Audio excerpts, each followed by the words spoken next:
Why is it that something that seems so obvious to some of us seems to be totally incomprehensible to others? I refer to those who believe that it is their right to hold our cetacean neighbors captive, while I believe that we have no such right, that in fact it is morally wrong for us to do so. Those who argue for a continuation of this captivity, whether they obtain their captives through the despicable practice of wild capture or through the breeding and interbreeding of captured-born cetaceans, fail to acknowledge that in either case they are imposing a lifestyle so far removed from that which is the cetacean's genetically designed lifestyle as to, in reality, be attempting to create an entirely new subservient group of cetaceans.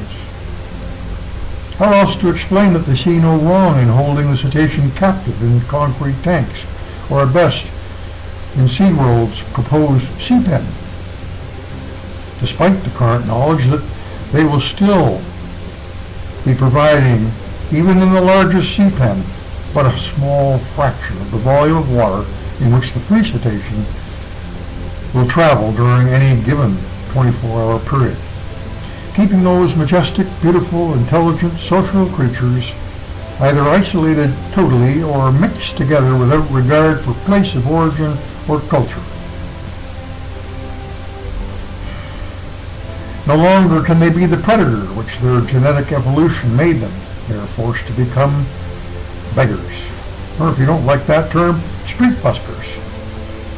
In either case, their diet is made up of dead fish being tossed to them.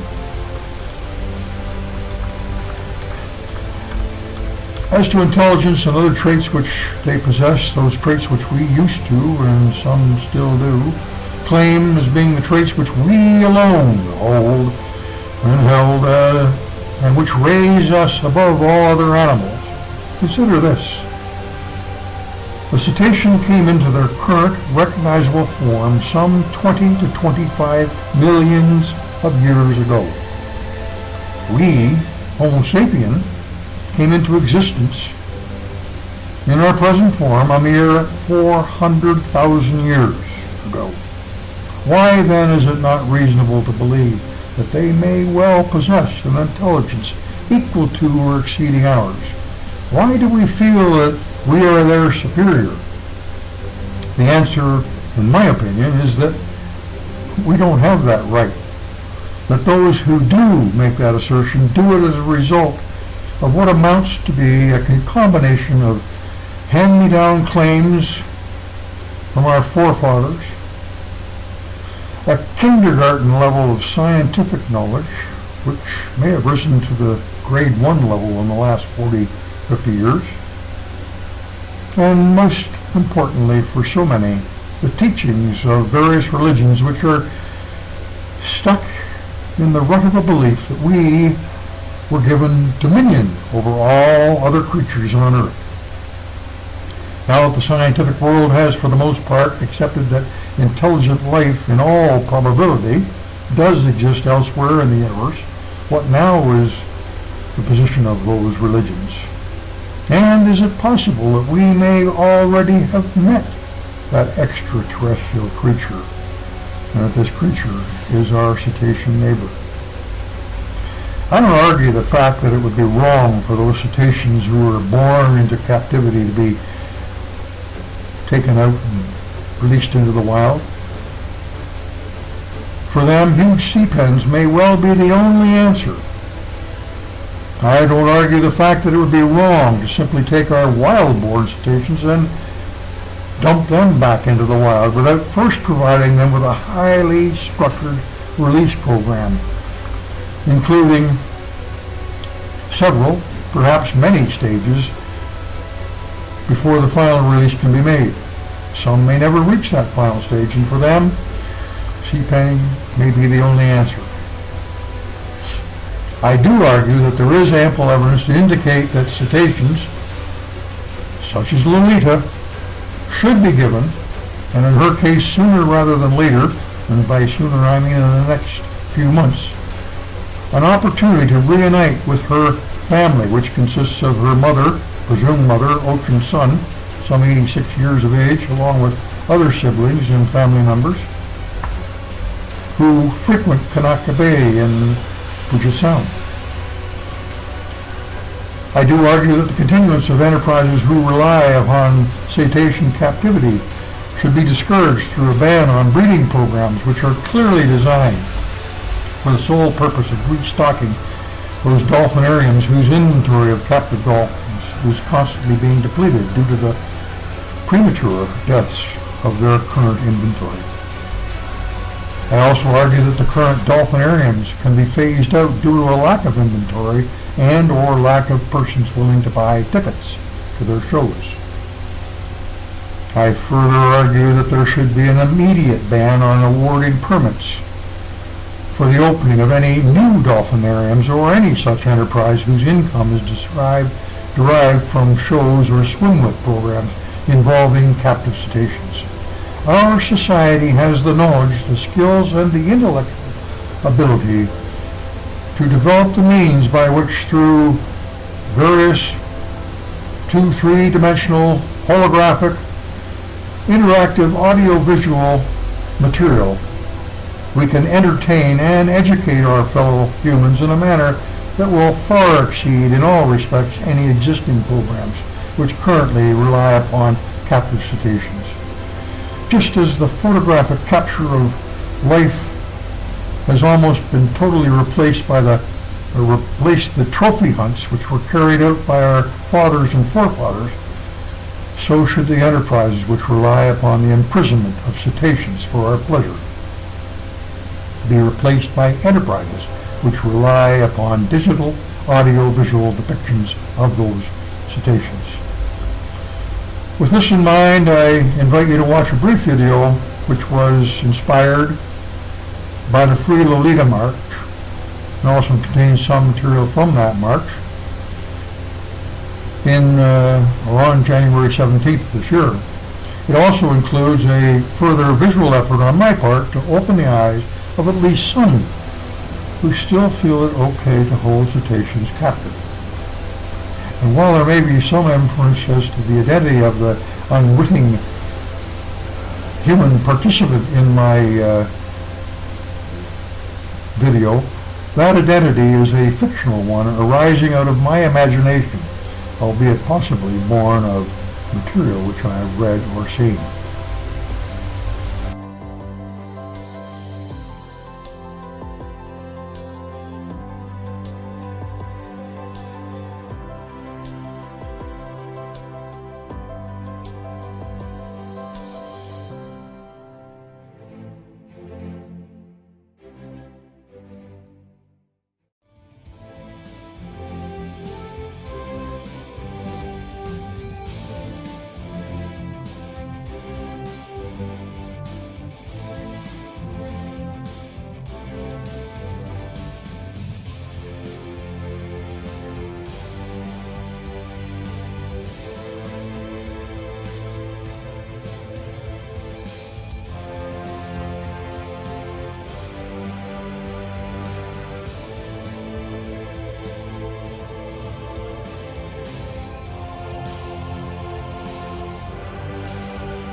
Free Lolita! Free Lolita!